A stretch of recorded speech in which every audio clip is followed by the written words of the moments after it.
بہلول دانا کی دانش مندانہ باتیں۔ ایک روز حضرت بہلول خلیفہ ہارون رشید کے پاس گئی اور ان کے تخت پر بیٹھ گئی۔ خلیفہ کے محافظوں نے انہیں اتنا مارا کہ ان کے بدن سے خون بہنے لگا۔ مار کھانے کے بعد حضرت بہلول نے ہارون رشید سے کہا کہ اے بادشاہ، میں چند لمحے اس تخت پر بیٹھا تو مار کھا کر میرا حال خراب ہو گیا۔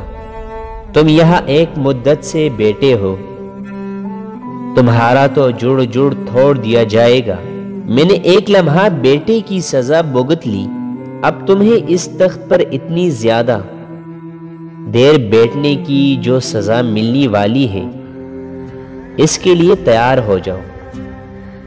حضرت بہلول کو لوگوں نے دیکھا کہ قبرستان میں بیٹے ہیں۔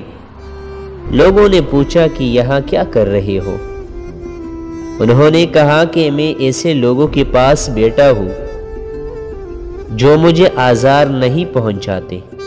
اگر میں آخرت سے غافل ہو جاتا ہوں تو مجھے آخرت کو یاد دلاتے ہیں، اور اگر میں ان کے پاس نہ ہوں تو میری غیبت نہیں کرتے۔ ایک روز حضرت بہلول ہاتھ میں لاٹھی لیے ہوئے تھے اور قبروں پر مار رہے تھے۔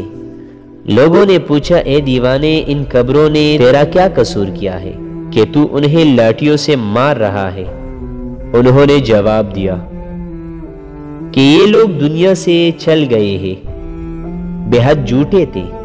ایک کہا کرتا تھا کہ یہ گھر میرا ہے، دوسرا کہتا تھا کہ یہ سامان اور مال میرا ہے، ایک کہتا تھا کہ یہ کھیت میرا ہے، اور ایک کہتا تھا کہ یہ باغ میرا ہے۔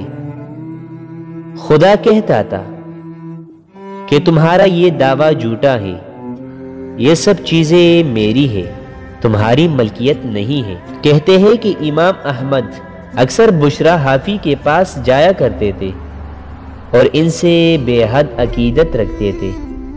شاگردوں نے ایک روز پوچھا کہ آپ امام عالم ہیں، آپ کیوں اس دیوانے کے پاس جاتے ہیں؟ فرمایا کہ بے شک میں علم کو تو ان سے بہتر جانتا ہوں، لیکن وہ معلوم کو یعنی خدا کو مجھ سے بہتر جانتا ہے۔ اور جب وہ بشرا حافی کے پاس جاتے تو فرماتے، میرے رب کی بات کرو۔